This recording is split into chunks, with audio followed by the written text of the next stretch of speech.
28 सितंबर 1907 को पंजाब के बंगा गांव में एक सितारे का जन्म हुआ। उनका नाम था भगत सिंह। वो एक सिख परिवार में पैदा हुए थे। उनका परिवार देशभक्ति से भरा था। उनके पिता किशन सिंह और चाचा अजीत सिंह गदर पार्टी के सक्रिय सदस्य थे। यह पार्टी भारत की पूरी आजादी चाहती थी। किसी को नहीं पता था कि छोटा भगत बड़ा होकर भारत के सबसे प्रसिद्ध क्रांतिकारियों में से एक बनेगा। भगत सिंह का बचपन पंजाब के इतिहास और संस्कृति में डूबा हुआ था। अपने पूर्वजों की बहादुरी और बलिदान की कहानियों ने उन्हें बहुत प्रभावित किया। उन्होंने सिख गुरुओं के बारे में सीखा, जिन्होंने अत्याचार के खिलाफ लड़ाई लड़ी। उस समय भारत में फैल रहे राष्ट्रवाद और स्वतंत्रता के विचारों से भी वो रूबरू हुए। बचपन से ही भगत सिंह में न्याय की भावना और अपने देश के लिए गहरा प्यार था। वे अपनी तेज बुद्धि, ज्ञान की प्यास और दयालु हृदय के लिए जाने जाते थे। अपने आसपास की गरीबी और दुखों को देखकर वे बहुत परेशान रहते थे। वो एक स्वतंत्र और न्यायपूर्ण भारत चाहते थे, जहां हर कोई सम्मान से रह सके। भगत सिंह के क्रांतिकारी विचारों को आकार देने में उनके परिवार ने महत्वपूर्ण भूमिका निभाई। उनके पिता किशन सिंह और चाचा अजीत सिंह भारत की आजादी की लड़ाई में सक्रिय रूप से शामिल थे।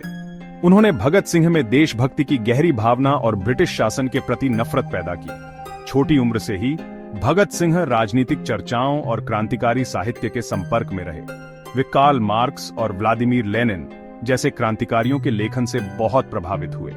इन लेखों ने उनके दिल में आग लगा दी और एक समाजवादी भारत की उनकी इच्छा को बढ़ावा दिया। वे लाला लाजपत राय और बिपिन चंद्र पाल जैसे भारतीय स्वतंत्रता सेनानियों के बलिदानों से भी प्रेरित थे। 1919 में जलियांवाला बाग हत्याकांड भगत सिंह के जीवन में एक महत्वपूर्ण मोड़ साबित हुआ। ब्रिटिश सैनिकों द्वारा सैकड़ों निहत्थे भारतीयों की निर्मम हत्या ने उन्हें झकझोर कर रख दिया।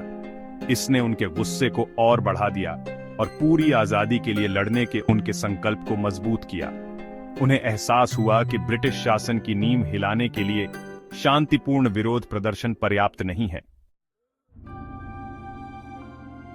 जलियांवाला बाग हत्याकांड भारत के आजादी के संघर्ष की एक भयानक घटना ने भगत सिंह के क्रांतिकारी रास्ते को आकार देने में एक अहम भूमिका निभाई। 13 अप्रैल 1919 को हजारों निहत्थे भारतीय दमनकारी रॉलेट एक्ट का शांतिपूर्वक विरोध करने के लिए अमृतसर के एक बगीचे जलियांवाला बाग में इकट्ठा हुए। ब्रिगेडियर जनरल रेजिनाल्ड डायर के नेतृत्व में ब्रिटिश सेना ने बगीचे को घेर लिया और बिना किसी चेतावनी के भीड़ पर गोलियां चला दी। 10 मिनट तक गोलियां चलती रहीं, जिससे सैकड़ों लोग मारे गए और हजारों घायल हुए। हिंसा के इस क्रूर कृत्य ने पूरे भारत और दुनिया में सदमे की लहरें भेज दी। 12 साल के भगत सिंह हत्याकांड के बाद के दृश्य को देखने के लिए अमृतसर गए। गोली से छलनी शरीरों और घायलों के रोने का उनके युवा मन पर एक अमिट निशान छूट गया।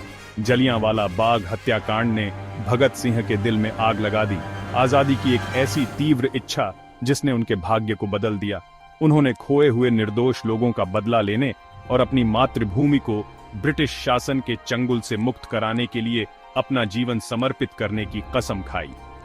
हत्याकांड ने उन्हें एक युवा आदर्शवादी से एक दृढ़ क्रांतिकारी में बदल दिया। उस दिन से भगत सिंह का रास्ता साफ था। चाहे जो भी कीमत हो, वे पूरी आजादी के लिए लड़ेंगे।